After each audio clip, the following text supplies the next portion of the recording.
We'd borrowed a large upstairs room and we made preparation for the Passover meal. I thought he'd be looking forward to it. I said I'd be happy to serve, which, as it turned out, was his theme for the day.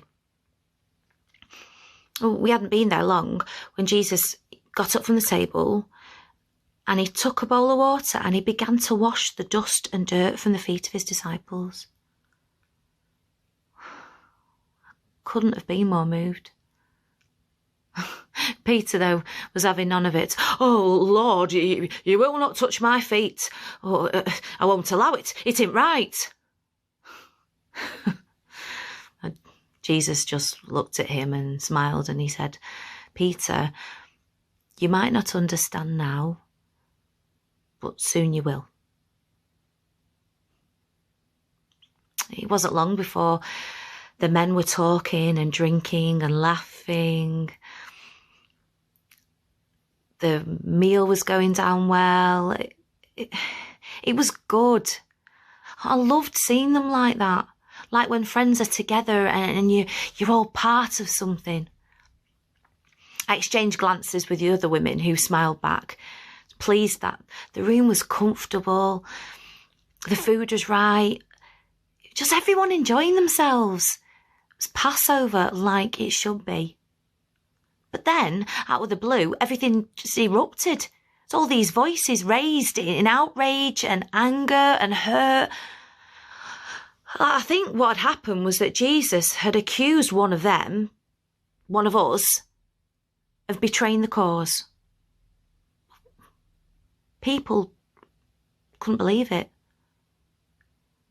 One of them, one of us, might betray him.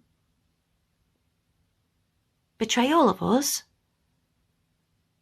It seemed madness.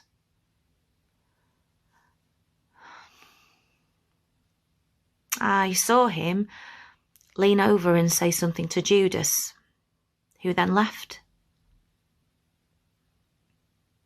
I didn't think anything of it at the time. Just assumed he'd been sent for more provisions for the meal. Then I suppose you never really know someone as well as you think you do. So later, Jesus led us in the prayers and liturgy that are part of every Passover. Now, these words are really familiar to us. We've heard them many times before.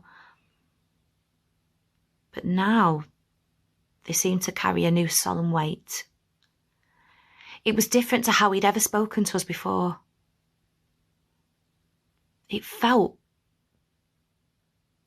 momentous. Questions to ponder. To what extent do you believe that you need others to thrive and survive? How has lockdown affected your feelings about this?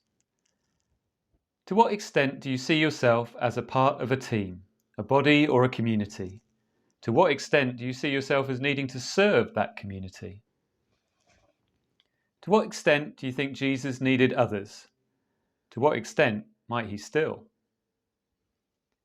For more time reflecting on these questions to ponder, pause the video now. Prompts for prayer.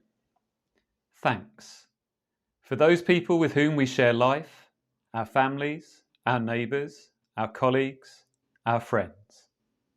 Wisdom to see with your eyes opportunities to serve those people in prayer, with deeds, with words of kindness and support. Vision for your church at Homelands to help others find a home at Homelands. Pause the video now for a time of prayer.